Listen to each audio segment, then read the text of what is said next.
실무시험 문제를 풀어보도록 하겠습니다. 백제 상사는 사무용품을 판매하는 개인기업이다. 자, 사무용품을 팔고 있어요.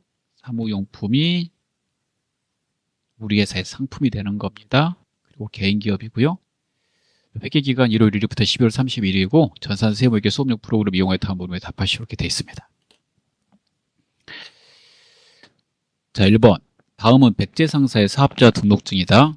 회사 등록 메뉴에 입력된 내용을 검토하여 누락부는 추가 입력하고 잘못된 부분은 정정하시오. 계속 똑같이 말하고 있는데요. 정정할 부분은 지문에 있는 것만 보고 정정하는 거죠. 이렇게 체크한 거 보시고 이 부분만 점검하면 된다고 그랬어요. 여기 세무서까지 점검하셔야 된다고 그랬죠. 자, 프로그램에 회사 등록을 클릭합니다. 백제 상사 개인을 확인하고 우측을 봅니다. 자, 첫 번째 일반 과세자 맞고요. 두 번째 사업자 번호가 틀렸으니까 고칩니다.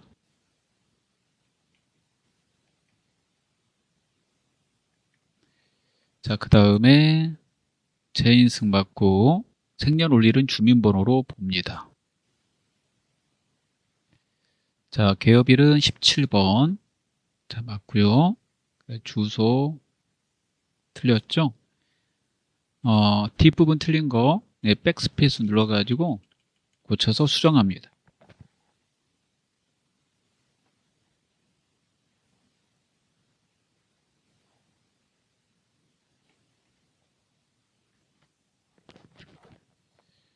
종목도 수정합니다.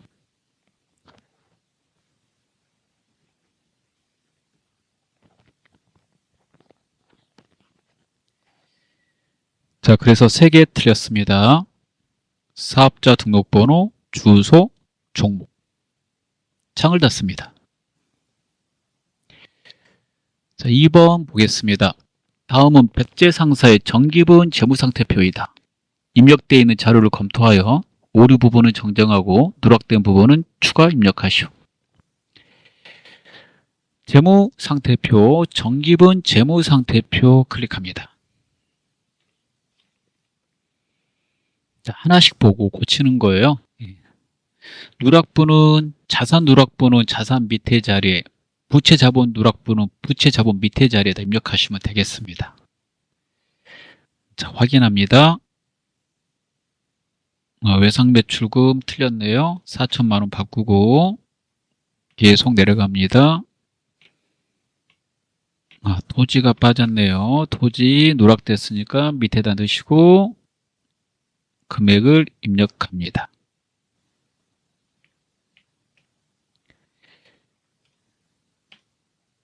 자, 그 다음에 계속 보면 비품의 감가상각누계액이 틀렸습니다. 다 고치고 하단을 봐요. 합계가 맞는지. 그 다음에 우측도 봅니다. 자, 차액이 사라졌습니다. 자, 그래서 3개 틀렸습니다. 자, 그 다음 거 보도록 하겠습니다. 자, 3번에 1번. 거래처 사업자 등록증이래요.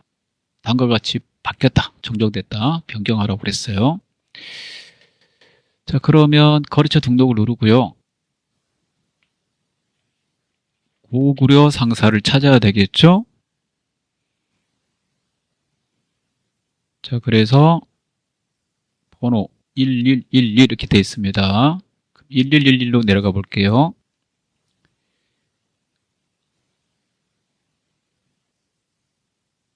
빨리 하려면 코드 자리에다 놓고 1111 이렇게 하면 가요. 그리고 엔터 치면 그럼 한 번에 가는 거예요. 1112 4번 치면 하단에 있어가지고요. 이렇게 좀 띄워줄게요. 밑에 있어요. 맨 밑에다 넣었죠? 고구려 상사. 자, 오른쪽에 보시고 변경 사항이 있는지 확인해 보겠습니다.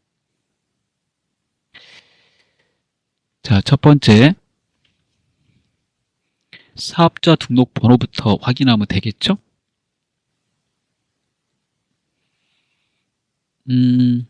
유형 사업자 등록번호 맞고요. 그 다음에 업태, 도소매, 그 다음에 종목 자파로 바꿔야 되고 유형 동시로 바꿔야 되니까 유형은 왼쪽에서 바꾸고 그 다음에 종목에다 자파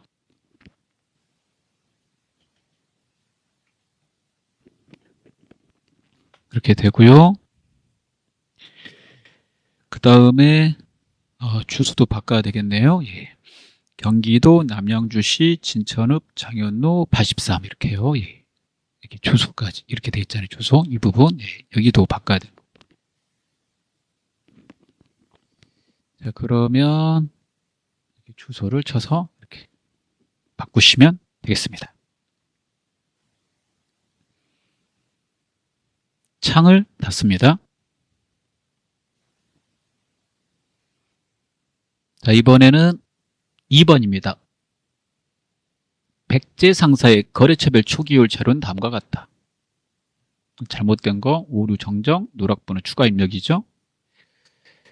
자, 거래처별 초기율 좌측 하단에 있어요. 클릭. 자, 외상 매출금 좌측에서 누르고 우측의 거래처를 확인합니다. 고려 상사 맞고요. 부여 상사도 맞아요. 자, 발해 상사가 틀렸네요. 1,300만 원 고치고 하단에 차액 0이 되는 걸 확인합니다. 다시 좌측에 외상 매입금 누르고요. 조선 상사 맞고요. 신라 상사 틀렸으니까 고치고 금액, 가야 상사도 틀렸으니까 고칩니다. 차액이 0이 되는 걸 확인합니다. 자, 그 다음에 4번입니다. 일반 전표 입력 메뉴를 이용하여 다음의 거래 자료를 입력하시오. 자, 채권 채무에 거래처 국토까지 넣으셔야 돼요. 자, 7월 9일자로 입력하겠습니다. 일반 전표 입력 7월 9일. 영업부에서 사용할 차량을 구입하고 당좌수표를 발행하여 지급하다. 차량을 구입하면 차변에 차량 운반구, 당좌수표를 발행하면 당좌예금이죠. 그래서 대변에 당좌예금 이렇게 넣으시면 되겠어요. 자, 2번 7월 10일입니다. 진영상사로부터 상품 100만 원어치를 매입하기로 계약하고 안 받았어야지 계약만 한 거죠. 거래 아닙니다. 예. 계약금으로 10% 보통예금 계좌에서 이체해서 지급했대요. 100만 원에 10% 하면 10만 원이 되겠죠? 계약금은 지급했으니까 회계 처리 대상이죠. 계약금을 주면 선급금, 채권이죠. 물건을 받을 권리가 생겼으니까 거래처 넣어야 되고요. 채권이므로 자산의 증가 차변, 대변의 보통예금. 자, 그렇게 되겠습니다. 그 다음에 3번입니다. 7월 25일에다 입력하겠습니다. 광주 상사에 대한 상품 외상 매입금 90만 원을 약정기일보다 빠르게 현금 지급하고 외상 매입금 1%를 할인받다. 할인 금액은 매입 할인으로 처리한다. 매입에 대한 할인은 매입 할인이죠. 외상으로 사오면 약정서를 쓰게 돼 있는데요. 약정서에 빨리 갚으면 할인해 주겠다라는 게 있어서 빨리 갚았다는 말이에요. 그럼 외상대금 갚았다고 그랬으니까 차변에다가 외상대금을 갚으면 외상매입금이 부채니까 차변에 써야 되죠. 부채 감소 차변. 그 다음에 채무니까 거래처를 넣어야 됩니다. 광주 상사 넣으시고요. 90만 원. 자, 대변에 가서 할인받은 건 빼야 돼요. 매입 할인은 자산에서 차감하는 거니까 자산의 감소가 돼야 돼요. 그래서 대변에 써야 됩니다. 그래서 매입 할인 대변 써주고 이렇게 치시면 매입 할인이 여러 개 나오는데 상품고 골라야 돼요. 상품고 이렇게 1%니까 90만 원 1%면 9,000원이죠. 나머지는 현금으로 지급했대요. 그래서 현금 하시면 되겠습니다. 자, 그 다음 거 볼게요. 8월 25일입니다. 자, 그러면 8월 25일. 자, 보유하고 있던 건물 취득원가 3천만 원에 취득했대요. 2,900에 매각하다. 근데 감가상각이 됐어요. 250만 원 됐어요. 그러면 장부 금액을 잠깐 봐야 돼요. 항상 감가상각하던 자산을 매각했다 그러면 장부 금액을 확인해야 되는데, 장부 금액은 취득원가에서 감가상각 누계액을 빼는 거예요. 이렇게 빼기 하는 거거든요. 그러면 3천에서 250을 빼면 이 건물의 장부 금액은 2,750만 원짜리입니다. 얘를 2,900에 팔았으니까 비싸게 판 거죠. 그래서 150만 원 더 받았다는 얘기죠. 이 이름이 뭐예요? 유형자산. 유형자산 비싸게 팔았으니까 처분이익 이렇게 되는 겁니다. 자, 회계 처리가 좀 복잡해요. 이거 어려운 거잖아요. 이게 다른 것보다 어려우니까요. 한번 천천히 설명드리겠습니다. 일단은 처분한 건물을 대변했습니다. 자산의 감소. 그리고 장부에는 3천만 원 그대로 기재돼 있으니까 그대로 대변해서 없애야 돼요. 이렇게. 그 다음에 감가상각 누계액은 대변에 있는 거거든요. 자산의 감소기 때문에. 자산을 감소시키는 거죠. 이만큼 그 자산에서 빼는 거잖아요. 그래서 얘가 사라져야 돼요. 그러면 자산의 증가가 되겠죠. 그래서 차변했어요. 감가상각 누계액. 감가상각 자산별로 감가상각 누계액을 하나씩 쓰기 때문에 이거 입력하실 때 꼭 건물 거 골라야 돼요. 250. 그 다음에 그 밑에다는 받은 돈을 써야 돼요. 보통예금. 받은 돈은 2,900 받아야 되는데 1,000만 원은 보통예금 통장으로 받고, 그러니까 1,000만 원 쓰고요. 잔액은 다음 달에 받기로 했대요. 외상이잖아요. 물건 처분한 거에 대한 외상은 상품 판 게 아니면 외상 매출금을 안 쓰고 미수금을 씁니다. 단 상품을 팔면 외상 매출금을 써야 되겠죠. 미수금은 1,900만 원이 돼요. 그래야 2,900이 되니까. 마지막에 이익 난 거잖아요. 그래서 대변에 유형자산 처분이익. 미리 계산한 150만 원이 되겠죠. 자, 그래서요, 입력하실 때 이게 좀 어려운 거니까 너무 어렵다 그러면 좀 나름대로 암기를 하는 거예요. 감가상각 자산을 처분했다고 그러면 감가상각 누계액을 차변에 쓰고 그 유형자산을 대변에 쓰고 나머지 받은 돈, 그 다음에 차익 확인해서 비싸게 팔았는지 싸게 팔았는지 차익을 확인하셔야 되죠. 그래서 비싸게 팔았으면 유형자산 처분 이익을, 싸게 팔았으면 유형자산 처분 손실을 쓰시면 됩니다. 이렇게 써놓고 하시면 안 틀려요. 자, 그러면 입력을 그대로 할게요. 차변부터 입력하겠습니다. 건물의 감가상각 누계액을 먼저 넣어야 되니까요. 건물의 감가상각 누계액은 건물 거 고르는 거예요. 203번. 건물 그 다음 번호거든요. 건물이 202번이니까 203번이 돼요. 그 다음에 미수금. 채권이니까 거래처를 넣어야 되겠죠. 하나 상세 넣고, 금액은 보통예금부터 넣을게요. 보통예금부터 1,000만 원 넣고, 그 다음에 미수금,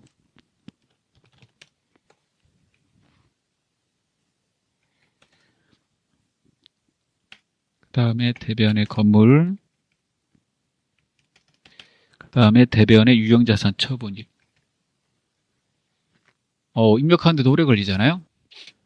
자, 그 다음에 5번을 보겠습니다. 10월 13일입니다. 자, 10월 13일. 발해상사의 상품을 230만 원에 판매하고, 상품을 팔면 230 팔았다 그러면 매출액이거든요. 상품 매출 써야 돼요. 120은 동전 발행 약속금. 상품 팔고 어음 받으면 받으럼 씁니다. 상품이 아닌 거 처분하고 어음 받으면 미수금 쓰죠. 그것도 주의하셔야 되고요. 그래서 받으러면. 나머지 2개월 후에 받기로 한 건 외상이잖아요. 상품 팔고 외상하면 외상 매출금을 쓰게 돼요.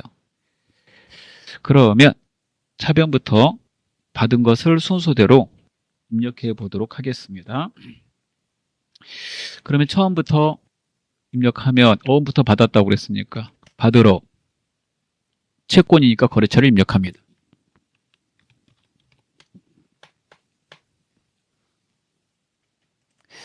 자, 120 넣고 외상 매출금 230에서 120을 빼면 110이죠. 그 다음에 대변의 상품 매출 이렇게 돼요. 자, 그래서 상품을 팔았다 그러면 상품이 아니에요, 여러분. 상품 매출 이렇게 팔았다 그러면 상품 뭐라고요? 매출. 상품 매출 입력하실 때 세 글자 치셔야 돼요. 상품 치면 상품이 들어가요. 꼭 계정은 제대로 입력됐는지 확인하셔야 돼요. 10월 30일을 보겠습니다. 직원 결혼식에 보내기 위한 축하환을 멜리꽃집에서 주문하고 현금으로 지급했대요. 영수증이 보입니다. 금액이 나오죠. 멜리꽃집 귓날이 나오고 금액은 얼마짜리 꽃이에요? 예, 여기 나오네. 그러면 10만 원이죠. 자, 직원이니까 복리후생비, 판관비 10만 원. 그런데 이거 보시면 현금이잖아요.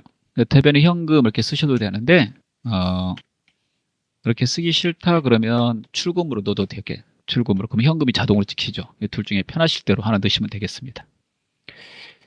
그 다음에 10월 31일 보겠습니다. 거래처 가야상사 직원 정가야 씨가 결혼하나 봐요. 청첩장이 보이고 있네요. 모바일 청첩장. 축의금 20만 원을 보통예금 계좌에서 지급하다. 청첩장 받았는데 뭐 돈을 줘야죠. 우리하고 관계되는 거죠. 자, 그러면 이거 기업 업무 추진비 대변의 보통예금이 돼요. 자, 기업 업무 추진비 접대비죠. 예, 구 접대비.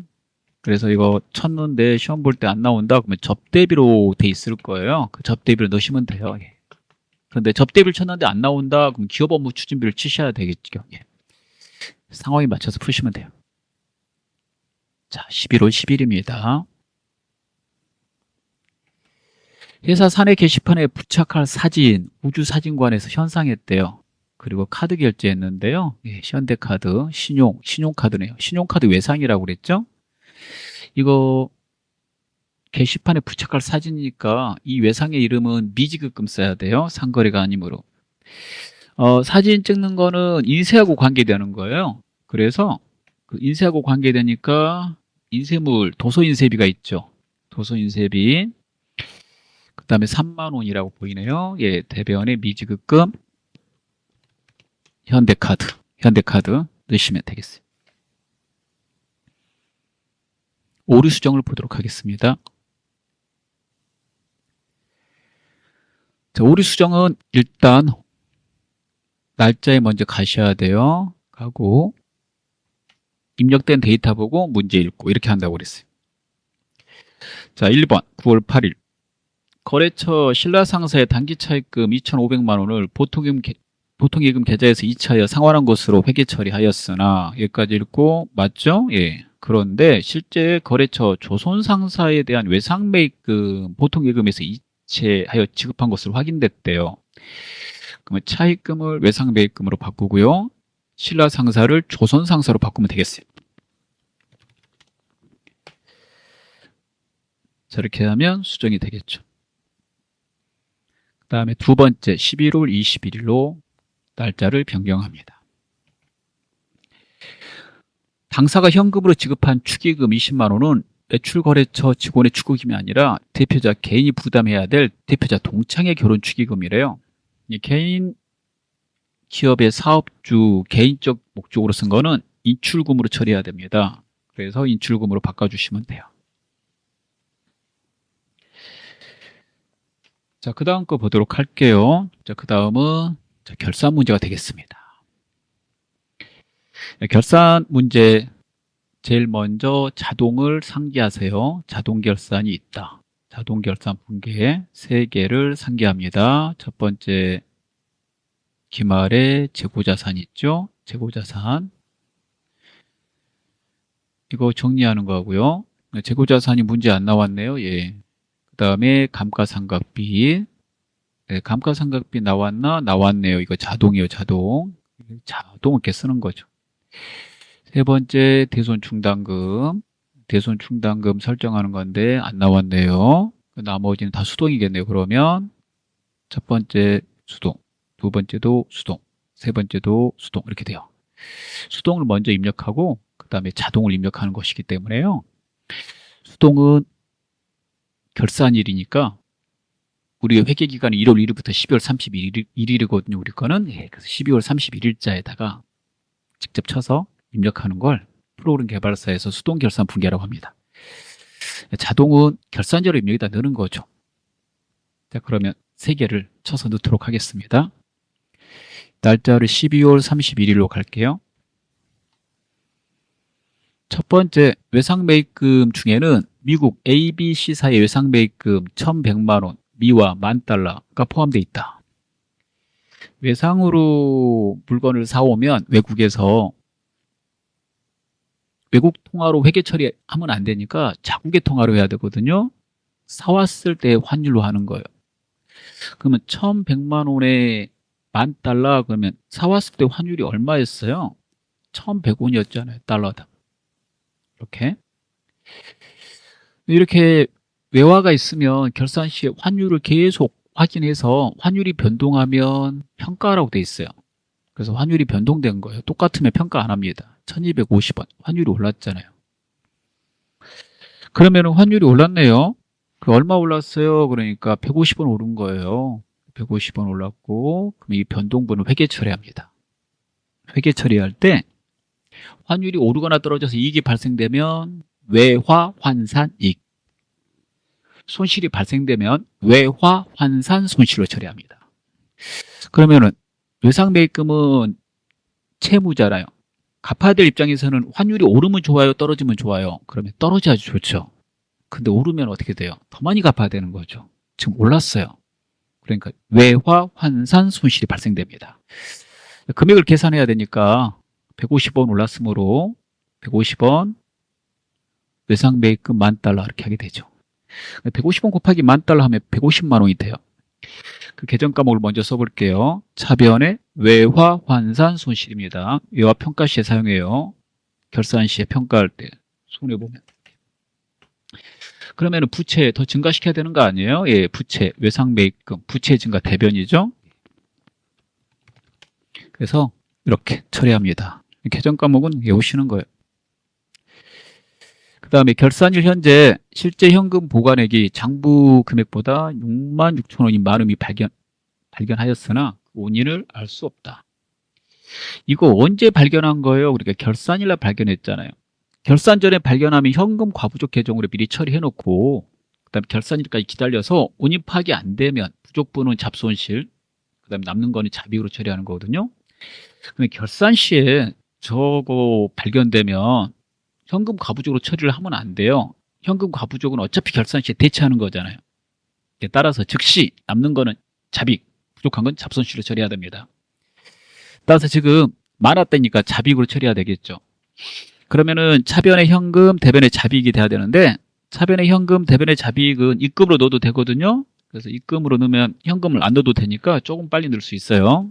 물론 본인이 차변의 현금, 대변의 자빅, 본인 마음이지 뭘. 둘 중에 하나로 넣으시면 됩니다.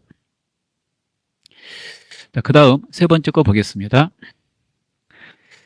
기말 현재 단기 차입금에 대한 이자 미지급액 12만 5천 원을 계상하다.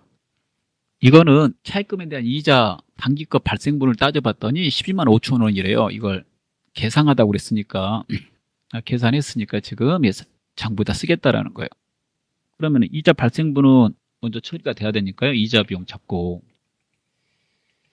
올해 거 발생됐으면 올해 잡는 거죠. 미지급액은 아직 지급일이 아니었다는 거예요. 그래서 지급을 안 했다는 거고, 그러면은 발생이 됐으나 아직 지급일이 아닌데 비용 잡으라고 그랬으니까 이자 비용 잡고 상대 계정에다 써야 될 거는 미지급 비용이 되겠습니다.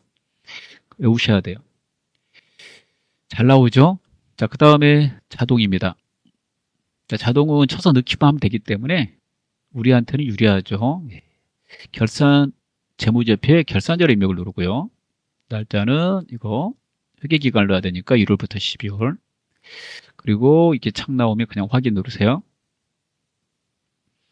늘 내용이 감가상각비, 비품하고 차량 운반국 거니까요. 해당되는 칸에다 넣으시면 돼요. 이거는 어디까지 내려가면 되냐면 판매비하고 일반 관리비까지 내려가셔야 돼요. 아래로 쭉 내려가겠습니다. 예, 화면 올릴게요. 예. 예, 이렇게 보여요. 판매비, 일반 관리비, 감가상각비에 거기 계산한 금액이 있을 거예요. 비품은 비품 칸에다가 결산 반영 금액란에다가 25만 원 넣고, 그 다음에 차량 운반구는 차량 운반구 칸에다가 라인을 잘 보시고 120을 니다. 그리고 회계 처리가 돼야 되니까 이거 넣으면 회계 처리 되는 게 아니에요. 회계 처리하라고 상단에 전표 추가 버튼을 눌러야 돼요. 그리고 예 하면 회계 처리 됐다고 메시지가 나옵니다. 그리고 창을 닫으면 돼요. 마지막 장부조회 문제 보도록 하겠습니다. 다음 사항을 조회하여 답안을 이론 문제 답안 작성 메뉴에 입력하시오. 첫 번째 1번 6월 말 현재 외상 매출금 잔액이 가장 많은 거래처와 금액은 얼마인가 라고 물어봤어요. 외상 매출금 계정 과목 거래처 이렇게 물어보면 거래처 원장에서 조회합니다. 자, 거래처 원장을 누르시고요.